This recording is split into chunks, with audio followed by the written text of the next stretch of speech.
Teman-teman sedang pusing nyari judul skripsi tapi nggak nemu-nemu, atau sudah nemu tapi lagi-lagi ditolak oleh dosen pembimbing.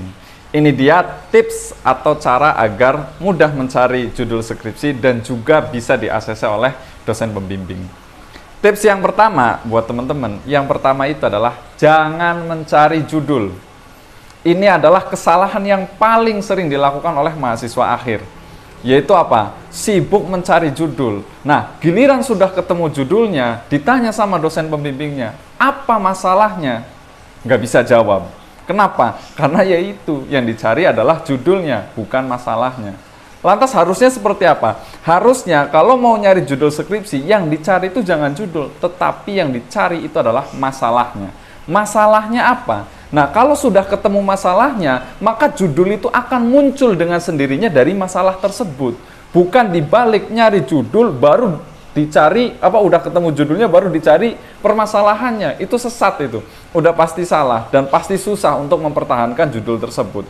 Karena apa? Bisa jadi dari judul yang ditemukan itu, sebenarnya masalahnya itu nggak ada. Tetapi kemudian karena untuk mempertahankan judul itu, akhirnya masalahnya itu dibuat-buat. Sehingga argumen masalahnya sangat mudah untuk dipatahkan karena masalah itu lahir dari judul, bukan kebaliknya. Harusnya judul itu lahir dari permasalahan yang ada. Maka tips yang kedua yaitu apa? Pahami apa itu masalah.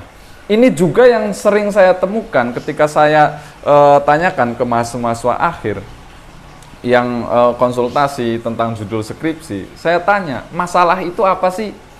Ya, sebagian mereka bisa menjawab, tapi kebanyakan juga salah. Jadi sibuk mencari masalah, tetapi definisi masalah itu sendiri mereka nggak tahu. Ya, ini yang bikin repot. Kita mencari sesuatu yang kita sendiri tidak tahu gitu. Maka sebelum mencari masalah itu, kita harus paham dulu apa itu masalah. Jadi secara sederhana, kalau bahasa sederhananya, masalah itu adalah gap antara teori dengan fakta. Itu masalah. Teorinya apa, faktanya seperti apa. Kemudian gap disinilah yang akan kita teliti. Kenapa antara teori dan realita atau dengan fakta ini berbeda? Itulah masalah. Atau dalam bahasa kita sehari-harinya, yang namanya masalah itu harapan dengan realita itu beda. Harapannya kita punya banyak uang, tetapi realitanya nggak punya uang, yaitu masalah keuangan. Atau harapannya kita punya hubungan yang baik, yang harmonis, tapi realitanya tiap hari bertengkar misalkan, yaitu masalah hubungan, masalah ekonomi, masalah apa lagi. Pokoknya semua masalah itu adalah gap antara harapan dengan realita. Itu kalau dalam kehidupan sehari-hari. Nah, kalau dalam penelitian, gap itu realita ekspektasi atau yang seharusnya ini, harapan ini adalah teori, kemudian realita ini adalah faktanya. Makanya masalah itu adalah gap antara teori dengan fakta. Nah, nanti teman-teman terserah nih, yang dicari apa dulu. Apakah teman-teman mau lihat faktanya dulu, permasalahan di lapangan seperti apa, baru dicari teorinya? Atau mungkin teman-teman kutu buku, dapat teorinya dulu, baru cari faktanya. Itu terserah teman-teman. Kalau sudah seperti itu, paham apa itu masalah, teman-teman akan mudah. Begitu banyak masalah yang ada di depan mata kita. Masalah itu sangat banyak sekali. Bahkan di sekeliling kita itu aja ada ratusan masalah, yaitu gap antara teori dengan fakta. Kenapa masalah segitu banyaknya kita tidak menemukan? Susah untuk menemukan. Karena tadi kita tidak tahu apa itu masalah, kemudian mau dilihat dari mana. Atau kita tahu faktanya seperti apa, tapi teorinya nggak tahu. Itu juga masalah. Makanya kalau sudah paham apa itu masalah, kita akan lebih mudah nih mencari permasalahan yang ada di sekeliling kita. Itu langkah yang kedua. Kemudian langkah yang ketiga atau tips yang ketiga itu cari isu atau fenomena yang lagi hangat. Teman-teman pasti main media sosial, kita lihat tiap hari begitu banyak permasalahan yang dimunculkan di media sosial. Coba kita lihat permasalahan itu, cari teorinya. Faktanya sudah kita temukan di lapangan. Ada banyak begitu fakta permasalahan yang ada di depan mata kita. Tinggal cari teorinya. Itu yang ketiga. Nah, yang keempat, sesuaikan dari sudut pandang jurusan kalian.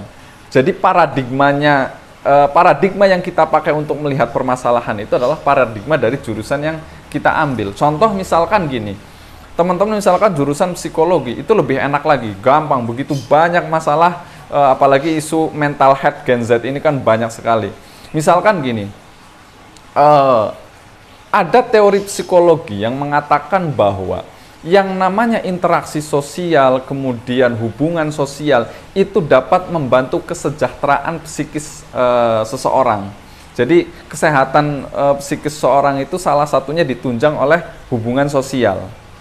Itu teorinya. Kemudian faktanya misalkan, loh kok ditemukan fakta bahwa anak-anak remaja yang banyak bermain media sosial itu justru malah tingkat depresinya lebih tinggi, tingkat stresnya lebih tinggi. Ini kan ada gap. Di sisi lain teori mengatakan bahwa hubungan sosial itu bisa meningkatkan kualitas psikis seseorang.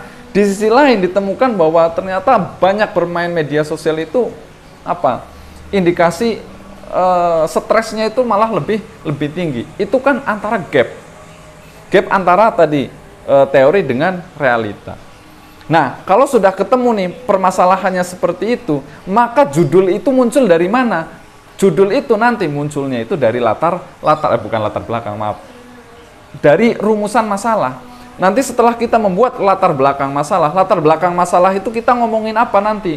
Latar belakang masalah itu kita akan ngomongin teori ini, kemudian dibenturkan dengan fakta yang berbeda ini. Maka ketika dibenturkan, itulah jadinya latar belakang masalah. Nah, kalau sudah muncul latar belakang masalah, maka akan mudah mencari rumusan masalah. Nah, rumusan masalah inilah yang nanti akan menjadi judul. Contohnya misalkan rumusan masalahnya itu pengaruh media sosial bagaimana pengaruh media sosial terhadap kesehatan mental remaja misalkan. Maka tinggal kata tanyanya ini, kalimat tanya ini dibuang.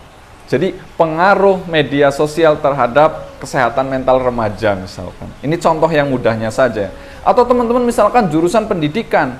Ya lihat fenomena sekarang. Misalkan ada aliran filsafat pendidikan, yaitu aliran filsafat progresivisme. Teori itu mengatakan bahwa yang namanya pendidikan yang baik itu harus bisa beradaptasi dengan perkembangan zaman. Jadi jangan jumud atau jangan konservatif. Progresivisme itu kan aliran yang menentang konservatifisme.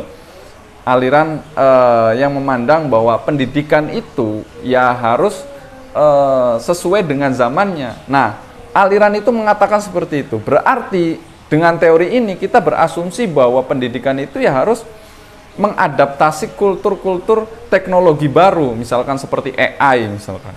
Harus menerapkan AI di sekolah misalkan. Karena tadi teori progresivisme kan seperti itu. Nah, kemudian ditemukan di lapangan misalkan. Ternyata penggunaan AI di sekolah itu malah menurunkan motivasi belajar siswa. Karena sudah menganggap bahwa gampang lah, nggak usah belajar, nanti bisa tanya ke AI misalnya, nanti bisa dikerjakan oleh AI. Nah, itu kan gap juga tuh antara teori tadi pendidikan filsafat progresivisme, aliran filsafat pendidikan progresivisme dengan fakta di lapangan seperti itu. Jadi nanti dari masalah-masalah tersebut kita lihat dari sudut pandang jurusan kita. Atau misalkan teman-teman jurusan ekonomi, bagaimana pengaruh AI terhadap kesejahteraan ekonomi misalkan, atau banyak lagi yang lainnya. Jadi sebenarnya setiap masalah itu kita bisa lihat dari sudut pandang jurusan teman-teman nih. Jurusannya apa, kita lihat dari sudut pandang itu. Jadi gitu ya. Yang harus dicari itu adalah masalahnya, bukan judulnya. Ini yang sering kenapa banyak mahasiswa yang akhirnya judulnya itu ditolak oleh dosen pembimbing, yaitu ketika ditanya masalahnya apa, mereka kesulitan menjawab. Atau bisa jadi kemungkinan kedua, dia bisa menjawab masalahnya itu apa, tetapi dia kalah di misalkan, ini masalah sudah banyak yang bahas, penelitian ini sudah ada, kenapa kamu membahasnya lagi? Jadi terkadang dosen pembimbing itu ingin menguji seberapa bisa kalian mempertahankan judul yang kalian ajukan. Terkadang ya itu, tidak bisa mempertahankan argumen untuk mempertahankan judul yang diajukan. Makanya biar teman-teman bisa mempertahankan judul yang teman-teman ajukan ke dosen pembimbing, yang pertama, teman-teman harus benar-benar paham tentang masalah tadi, gap yang teorinya, faktanya, kemudian apa yang membedakan penelitian teman-teman dari penelitian sebelumnya. Karena yang namanya penelitian itu tidak ada yang benar-benar baru, pasti sebelumnya sudah ada yang membahas, tinggal cari pembedanya. Apa ini yang membuat penelitian kita berbeda dari penelitian sebelumnya.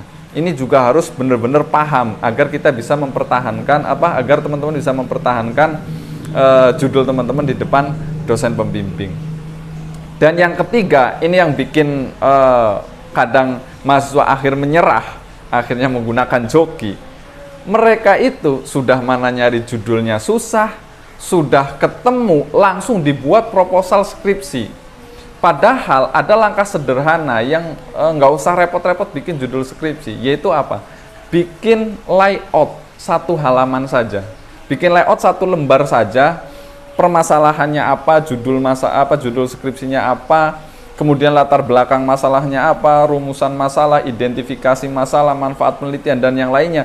Bikin layout satu lembar, baru konsultasikan ke dosen pembimbing. Kalau sudah ACC, baru dibuat proposalnya. Nah, ini kebanyakan, terutama teman-teman saya dulu waktu S1 itu mereka langsung nih, tanpa konfirmasi, tanpa bimbingan lebih dahulu, nemu judul, wah judulnya bagus nih, langsung dibuat proposal sampai 30 halaman, baru disetorkan, ternyata ditolak, udah tuh. Jerih payah selama berhari-hari lemburan, bikin 30 halaman proposal skripsi itu ditolak. Padahal kalau kita mengajukan layoutnya dulu, itu kita tidak membuang-buang waktu dan tenaga. Itu tadi ya 4 cara. Yang pertama, jangan mencari judul. Yang kedua, pahami apa itu masalah. Yang ketiga, cari isu yang sedang hangat. Karena kita sudah paham nih masalah itu apa, pasti isu atau fenomena yang hangat di sekitar kita itu bisa dijadikan masalah dalam penelitian. Dan yang keempat, sesuaikan dari sudut pandang jurusan atau paradigma jurusan teman-teman.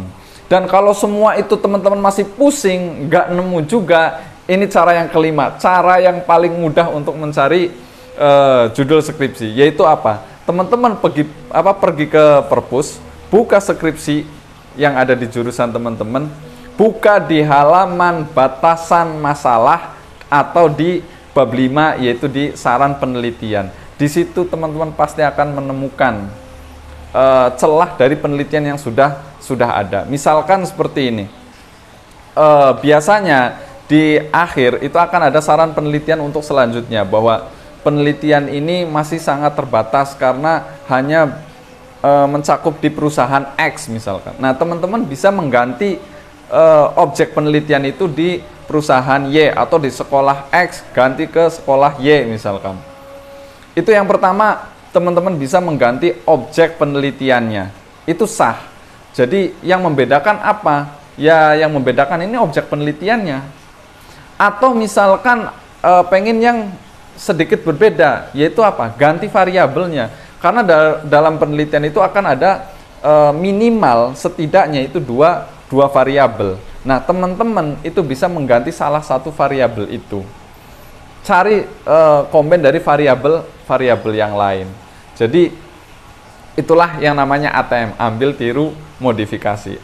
Kita ambil permasalahannya, kita tiru formatnya. Nah, modifikasi, ganti variabelnya atau ganti objek penelitiannya. Kalau teman-teman melakukan itu semua, insya Allah saya yakin akan mudah untuk mencari judul skripsi dan mudah di-ACC oleh dosen pembimbing.